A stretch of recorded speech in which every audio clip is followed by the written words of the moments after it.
మీకు నేనున్నానని హామీ ఇచ్చింది, ఏ ఇబ్బంది లేకుండా చూసుకుంటానని నమ్మించింది. తీరా చివరి నిమిషంలో జారుకుంది. దీంతో పదుల సంఖ్యలో కుటుంబాలు రోడ్డున పడ్డాయి. తూర్పుగోదావరి జిల్లాలో టీడీపీ నాయకురాలి మోసానికి నిలువ నీడ కోల్పోయిన వారిపై సాక్షి ప్రత్యేక కథనం.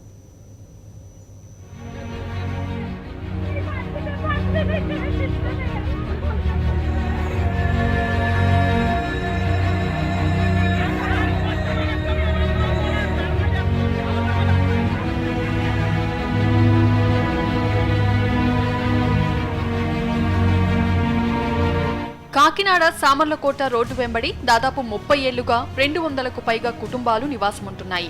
వీరందరివి రెక్కాడితే కాని డొక్కాడని జీవితాలు. టీడీపీ ఎమ్మెల్యే కొండబాబు అనుచరురాలిగా ఉన్న స్థానిక టీడీపీ నాయకురాలు పలివెల లక్ష్మియే వీరి కష్టాలకు కారణం. రోడ్డు అభివృద్ధి కోసం ప్రభుత్వం కేటాయించిన ప్రత్యామ్నాయ ఇళ్లలో మారేందుకు సిద్ధమవుతున్న తరుణంలో లక్ష్మి వీరందరినీ మాయ చేసింది. ఇల్లు కట్టేసుకోండి, అవి పక్కా ఇల్లు అయ్యేలా చూస్తానంటూ అందరినీ నమ్మించింది. ఇందుకోసం ఒక్కొక్కరి దగ్గర ₹1,00,000 వసూలు చేసింది. డబ్బులు ఇచ్చేశాంగా, ఇక ఏం ఇబ్బందులు ఉండవనుకున్న వీరంతా ఇల్లు కట్టేసుకున్నారు. ఇంతవరకు బాగానే ఉంది. ఇక్కడే కథ అడ్డం తిరిగింది. రోడ్డు అభివృద్ధిలో భాగంగా ఇల్లు కూలగొట్టేందుకు అధికారులు ప్రొక్లైన్లతో వచ్చేశారు. రోడ్డున పెడతామని మొరపెట్టుకున్నా లక్ష్య పెట్టలేదు. క్షణాల్లో కూల్చేశారు. మీకేం కాదు, నేను చూసుకుంటానని హామీ ఇచ్చిన ఆ టీడీపీ నాయకురాలు లక్ష్మి కిక్కురుమనలేదు. కంటికి కనిపించకుండా జారుకుంది. అవి టీడీపీలో ఉంటారండి, కొండబాబు గారి దగ్గర ఉంటారు. మాకు ఇక్కడ రూపాయి రాలేదండి, ఇల్లు అంతా తీసేసారు. మాకు డబ్బులు కావాలని అడిగితే కొండబాబు గారి దగ్గరికి వెళ్తే కొండబాబు గారు ఏమన్నారు, లక్ష్మి దగ్గరికి అడగండి, లక్ష్మి చేస్తుంది, మేము లక్ష్మికి చెప్పామండి అంటున్నారు. రాయలేదండి, మా ఇంటికి కూడా రాయని అన్నదండి.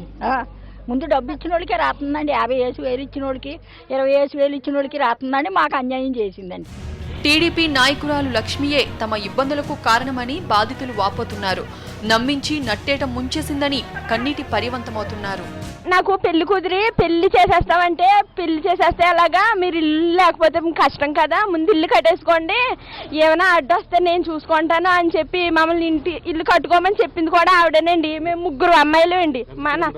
మేము మొత్తం 50,000 దాకా లంచం తీసుకుందండి. 45 సంవత్సరాల నుంచి ఉంటున్నాయండి, ₹1 కూడా రాలేదండి, స్థలం కూడా రాయలేదండి.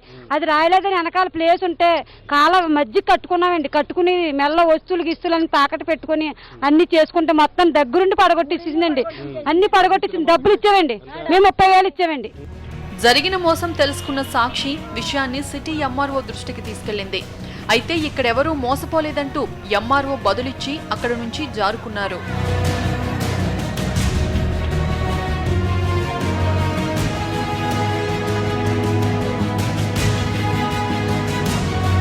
ఓ పక్క తాము మోసపోయా మహాప్రభు అని బాధితురాలు కన్నీటి పరివంతమవుతుంటే ఎవరికీ అన్యాయం జరగలేదని ఎంఆర్ఓ చెప్పడం అందరినీ ఆశ్చర్యానికి గురిచేసింది.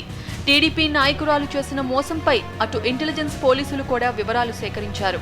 దాదాపు 30 కుటుంబాల నుంచి టీడీపీ మహిళా నేత లక్ష్మి డబ్బులు వసూలు చేసినట్లు గుర్తించారు.